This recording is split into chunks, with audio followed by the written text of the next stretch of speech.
আপোনালোকৰ কাৰণে গুৰুত্বপূৰ্ণ ভিডিঅ'লৈ আহিছোঁ।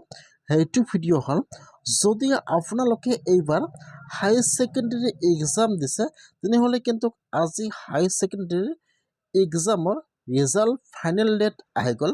বহুতে কিন্তু কমেণ্ট কৰিছে যে হাই ছেকেণ্ডেৰীৰ ৰিজাল্ট কেতিয়া দিয়া হ'ব। মই আজি এইটো ভিডিঅ'ত আপোনালোকক ফাইনেল ডেটটো দেখুৱাম যে হাই ছেকেণ্ডেৰী ৰিজাল্ট কেতিয়া দিয়া হ'ব। আজি কিন্তু ফাইনেল ডেটটো এইমাত্ৰ ঘোষণা কৰিলে। এতিয়া আপোনালোকে ৰিজাল্টটো কেনেকৈ চাব লাগিব আৰু কিমান তাৰিখে ৰিজাল্ট দিব, সম্পূৰ্ণ প্ৰচেছ দেখুৱাই দি আছোঁ, চাই লওক। আজি কিন্তু হাই ছেকেণ্ডেৰীৰ ৰিজাল্টৰ ডেট ঘোষণা কৰিলে।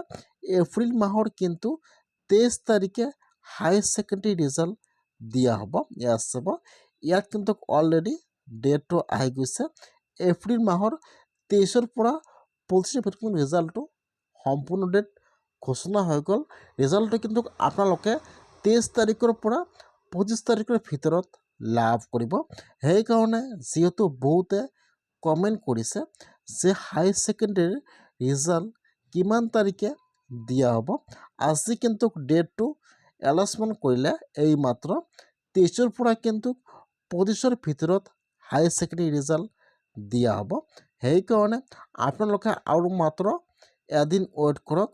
এতিয়া কিন্তু আপোনালোকৰ ৰিজাল্টটো 23 তাৰিখৰ পৰা 25 তাৰিখৰ ভিতৰত দিয়া হ'ব। এতিয়াও ফাইনেল ডেটটো কিন্তু ঘোষণা কৰা হোৱা নাই।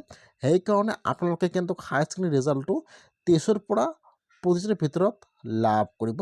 সেইকাৰণে যিহেতু আপোনালোকে বহুতে কমেণ্ট কৰিছে, আপোনালোকৰ ৰিজাল্টটো কিন্তু এপ্ৰিল মাহৰ 25 তাৰিখৰ ভিতৰতে দিয়া হ'ব। আজি কিন্তু ডেটটো এনাউন্সমেণ্ট কৰিলে এইমাত্ৰ।